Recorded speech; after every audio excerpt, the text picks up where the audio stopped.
बहुत समय पहले की बात है। एक छोटे से नगर में एक प्रसिद्ध गुरु रहते थे। उनके पास कई शिष्य शिक्षा प्राप्त करते थे, लेकिन उनमें से एक शिष्य हमेशा उदास और निराश रहता था। वह सोचता, मैं न तो पढ़ाई में तेज हूं, न ही किसी अमीर परिवार से हूं। मेरे अंदर ऐसा क्या है जो मुझे खास बनाए?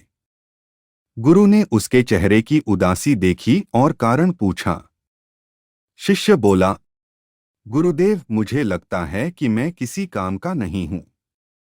लोग मेरी हंसी उड़ाते हैं और कहते हैं कि मैं निकम्मा हूं। मुझे अपनी कोई कीमत दिखाई नहीं देती। गुरु मुस्कुराए और बोले, बेटा, तुम्हारे सवाल का जवाब दूंगा, लेकिन पहले मुझे एक काम करके दो।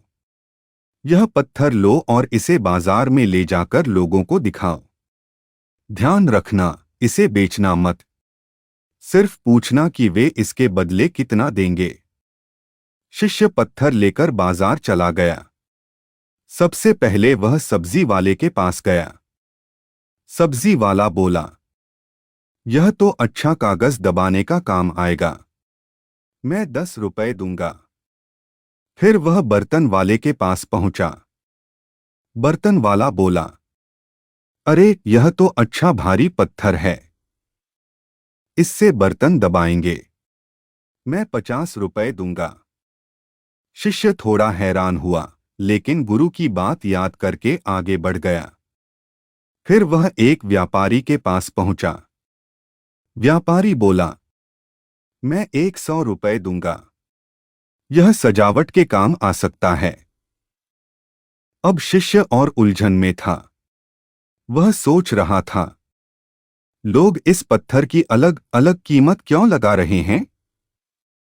थोड़ी देर बाद वह जौहरी की दुकान पर पहुंचा। जौहरी ने जैसे ही पत्थर देखा, वह चौंक पड़ा। उसने ध्यान से पत्थर को हाथ में लिया, रोशनी में घुमाया और उत्साह से बोला, अरे, यह तो साधारण पत्थर नहीं है।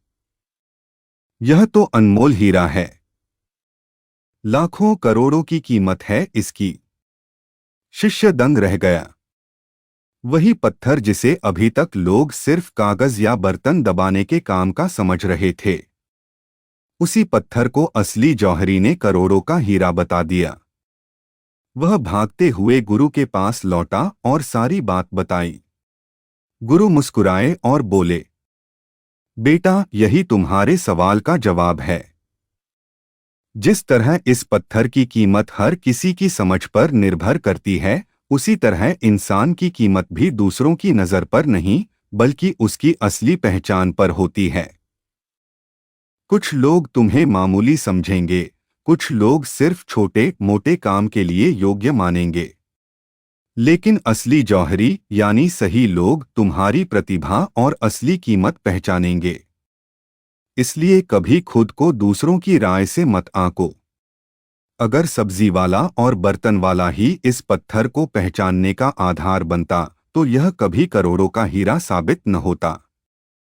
याद रखो, जब तक तुम सही जगह और सही लोगों तक अपनी पहचान नहीं दिखाओगे, तुम्हें तुम्हारी असली कीमत कोई नहीं देगा। शिष्य की आंखों से आंसू निकल आए। अब उसे समझ आ गया था कि उसकी भी एक अनमोल कीमत है। बस सही अवसर और सही पहचान का इंतजार है।